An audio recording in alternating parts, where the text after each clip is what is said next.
So, Ron, one of the big breakout hits of this season was This Is Us. You played William on the show. How do you account for the breakout success with the show, not just with audiences, but critics as well?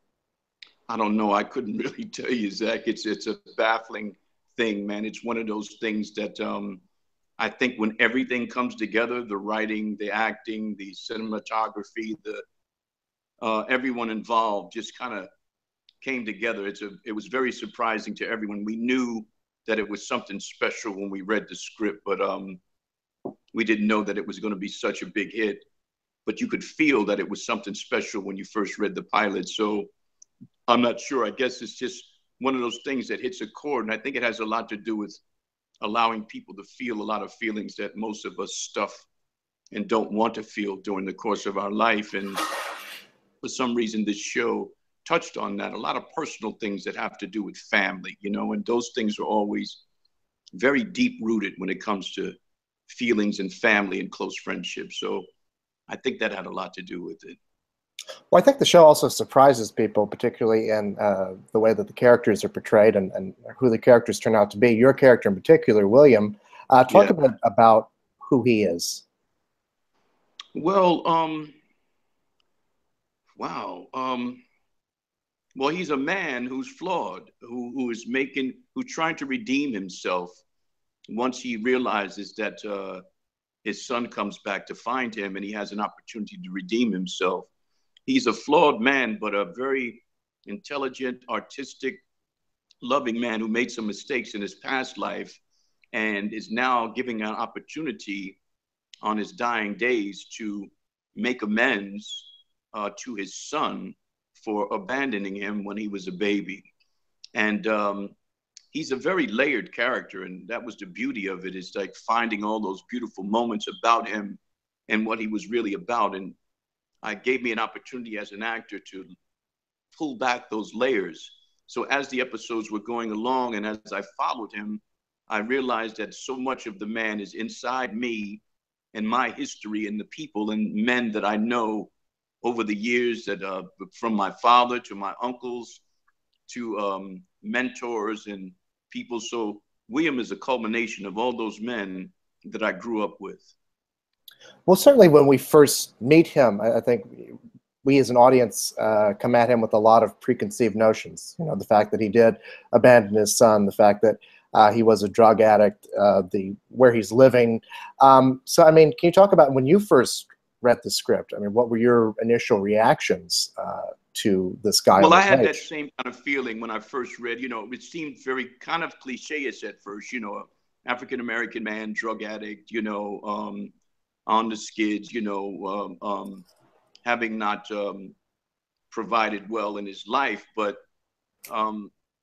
what I started to realize after reading it was that there were so many layers, which is unusual because you just don't find those many type of characters in, you know, going along in your career that have that many layers. So it was surprising that as an actor, I realized it was a little more than the surface allowed.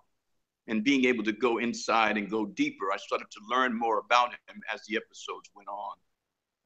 And I mean, the way that your relationship with Sterling and his family develops, talk a little bit about that.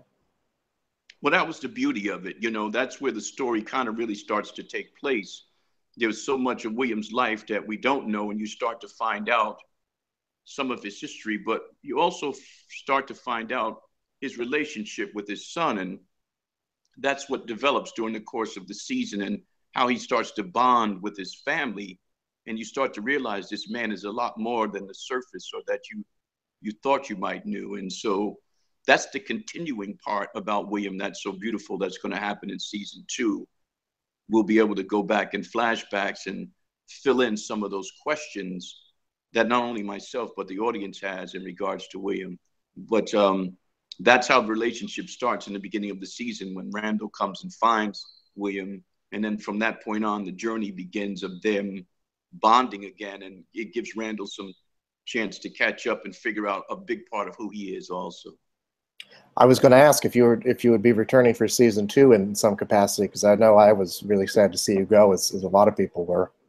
Oh, yeah, man. I'm excited about that. I think that's what the writing does. And so I remember going along thinking, man, what a great character, and he's going to pass away, and I won't be able to do much with him anymore, you know. And so I just kept hoping and praying that there was a way. And so all along, Dan and some of the directors and writers were giving me hints about how, don't worry, you know, there's more story to be told, but they wouldn't really let on as to whether he was coming back or not.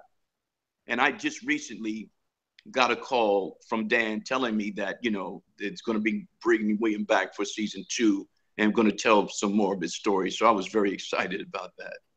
Well, I'm not how or when or what they're going to do. And it doesn't really matter at this point. I just know that I'm back for season 2, and I'm looking forward to see what they're going to write. I'm certainly glad to hear that, as I know that fans are as well. One of the things that is so interesting about this show is the way that you see the multi-generational effects of family, shall we say. And I mean, you see the way that your life impacts Sterling's character. I mean, the way That's that right. Randall, and from your absence, but then also from your presence there. Can you talk a bit about that?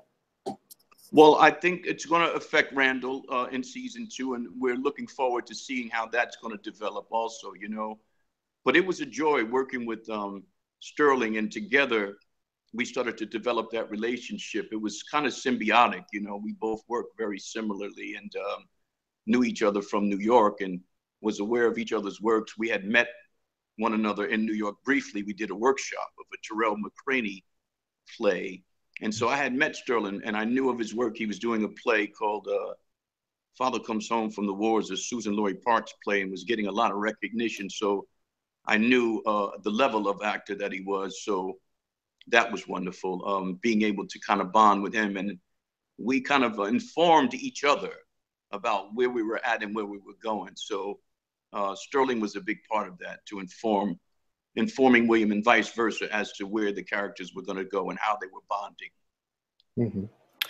I wanted to talk a bit about the illness that William has. I mean, did you do any kind of research into that, or did you draw upon anything in order to chart the progression of his illness? Well, that's funny that you asked, but the only research I did, which I didn't have to do much, most of that character and the illness was a part of me too. I've had family members that have been dealing with that disease for many years. And my best friend, and I mean this seriously, like my #1 best friend just recently passed away from stage 4 cancer. I'm sorry. And thank you. And he was with me during the whole ride of that season, living in LA for many years. And I would see him and talk to him during the course of the season. So his tone, the way each day, how he would feel. Some days he would feel good. Other days he would feel really sick.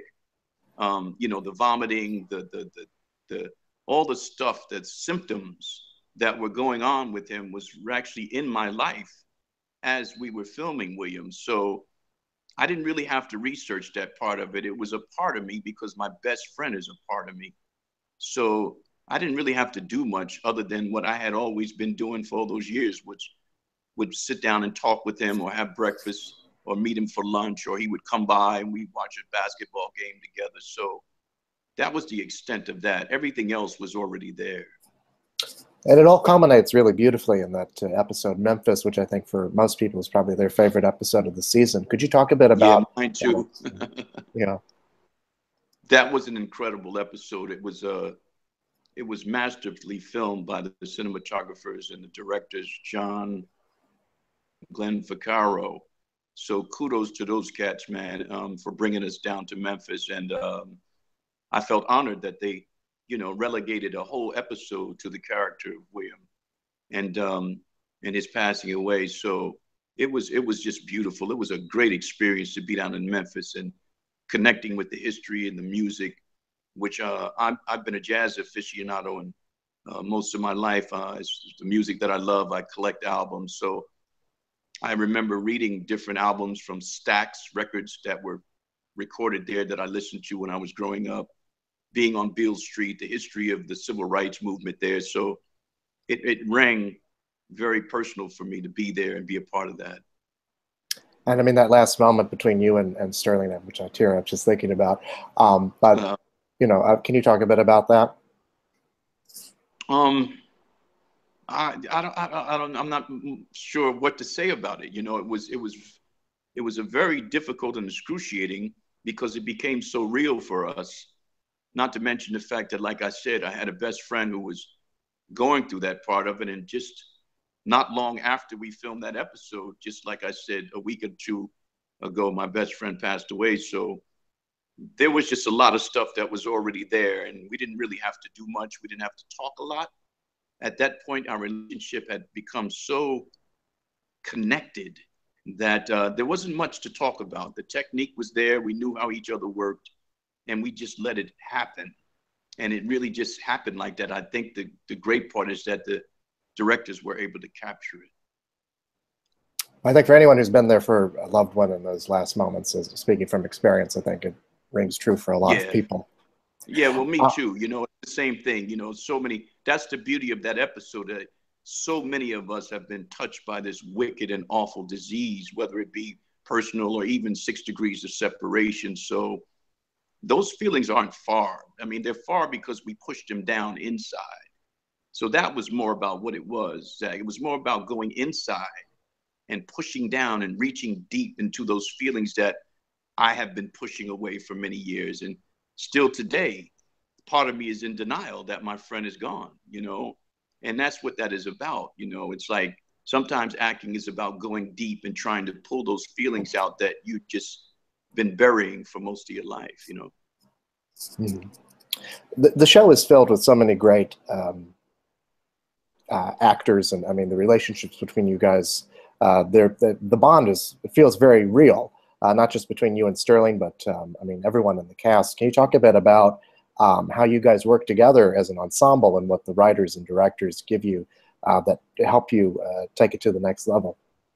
Well, I think the first thing is that there wasn't a feeling of like someone was the star of the episodes. Do you know what I mean? Or the series. Right away, you know, from Milo down, everyone felt like we were an ensemble. And everyone felt like everyone had a big part in putting together toward the family. And I don't know why, but it happened right off the bat, right at the table read. I think when you have good actors, you understand when you have a script where everyone gets to shine, everyone gets to raise the bar. And together, we always felt like the show would be successful based on each individual pulling together and for one another.